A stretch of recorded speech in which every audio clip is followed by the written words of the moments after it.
my presentation relates to protection of religious diversity. So in this presentation, I will mainly focus about the religious autonomy in India. Western liberal states are secular. Their laws are considered neutral from religious norms. Liberal democracies believed granting fundamental rights would accommodate ethno-cultural minorities. However, European liberal states are growingly asked to accommodate religious diversity, different forms of religious beliefs, pressuring deep-rooted institutional arrangements and the need to balance conflicting rights. Common citizenship rights are increasingly deemed insufficient.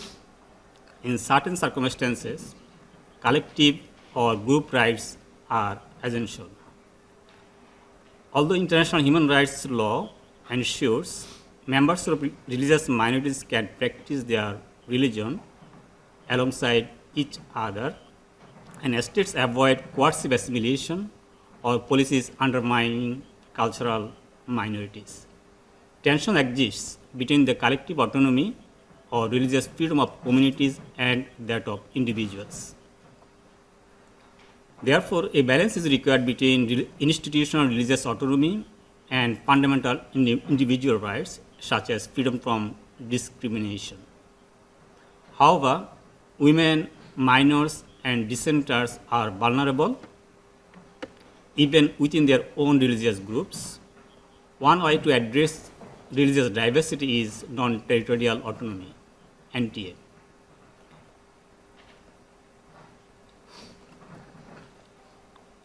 Religious autonomy in India. The Indian Constitution guarantees autonomy to its religious minorities.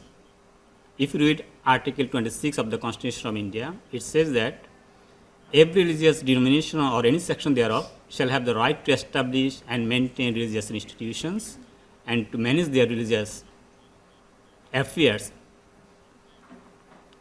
However, this right is subject to public order, law, and morality.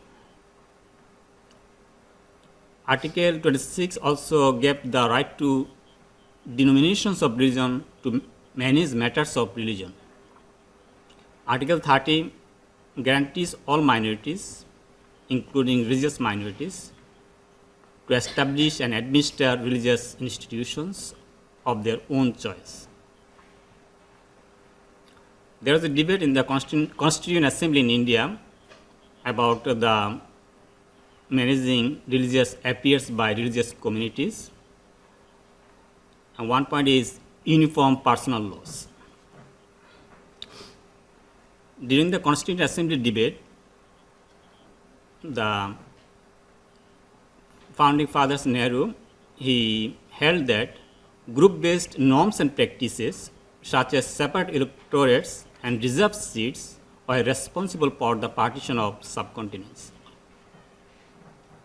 You might be aware of the fact that there was a division between India and Pakistan in 1947 on the basis of religious identity, because the politicians thought that Hindus and Muslims are two different nations, so they cannot live in the same country.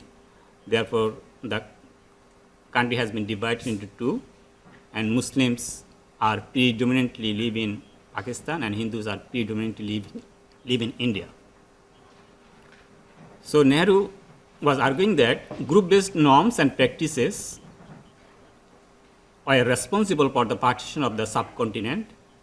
Therefore, he abolished reserved seats in the parliament for all minorities, including Muslims.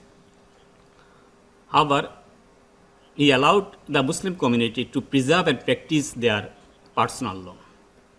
At the same time, the Constitution of India included Article 44 that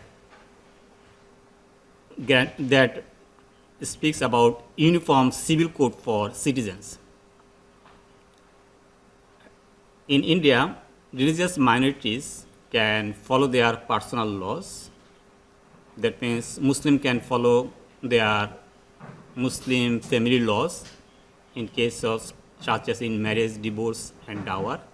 Hindus and Christians are also allowed to follow their own religious personal laws. So there was a debate whether the India should have a uniform civil code, and some parliamentarians wanted to include uniform civil code provisions as a fundamental rights. In India, if it is a fundamental right, then it is legally enforceable. But due to opposition of a large number of parliamentarians, it was included in the directive principles of the Constitution of India. That means, though it is within the Constitution, it is not legally enforceable. From the perspective of liberal universalism, those who propose universal civil code, they argue that different treatment of person on the basis of their religion violates both the injunction to not discriminate on the grounds of religion and the larger secular nature of the Indian polity. And others argue that it is the cause of national unity and integration. That means if there is a universal civil code, then there would have a national unity and integration. Those who oppose the universal civil code, they argue that a pluralistic conceptions of equality, they say that personal laws are themselves a source of legal pluralism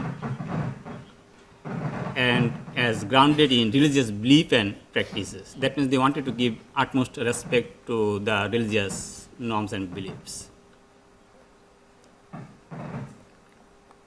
Generally, Indian Supreme Court does not intervene in the religious matters. However, at the beginning, since the inception of India, the parliament revised or modified Hindu laws in relation to family matters. That means they prohibited polygamy among Hindus. They prohibited discrimination on the basis of Borno, but they did not try to modify or revise Muslim personal laws, because Muslims in India, they don't want to change their Muslim family laws. There was a case in 1985, it is known as Shah Banu case. In this case, the Muslim husband divorced his wife, and as per Islamic law, after the forced divorce, the wife is entitled to get maintenance only for 3 months, that means during Iddat period. But in India, there was a law known as Criminal Procedure Code. It provides that a husband is to pay his former spouse a standard payment every month, not for 3 months. So it contradicts with the existing laws of India. So the wife brought the matter to the court, and High Court instructed the husband to pay post-divorce maintenance not for 3 months but beyond 3 months. And the husband argued that he is not bound to pay the maintenance beyond 3 months. So he went to the apex court of the country, known as the Supreme Court of India, and the Supreme Court also confirmed the decision of the High Court. So there was a huge hue and cry in India. Initially, the then government tried to support the court decision, but due to the opposition of large number of Muslim parliamentarians and Muslim supporters, because they also had to get vote from the Muslim communities, they enacted a new law and they overturned the court decision. So generally, for Muslim cases, the court does not intervene in their religious spheres. In the West, increasing cultural assimilation and imperialistic military action have pushed notions of oneness on pre-existing diversity. It could be ethnic, linguistic, religious, or cultural. Traditional homelands are where most minorities reside, locations that are at some point are incorporated into a state with a national majority exerting a structural and cultural hegemony through political, economic, and social power. So one way to remedy this imbalance is territorial autonomy. It allows minorities to uphold their identity and manage their own affairs via an autonomous government, administration, judiciary, and legislative. The notion of autonomy assumes that individuals have the right to control their own affairs, and this argument centers on self-determination. And notion of autonomy also relates to collective rights, that means group-specific collective rights. So this is significant because it tries to ensure the state's territorial integrity, which is very important for the Western liberal states, and they try to bring unity and cohesion among the diverse communities. So the objective is to adopt positive measures for non-dominant groups as they are considered as representing an inherent cultural capital.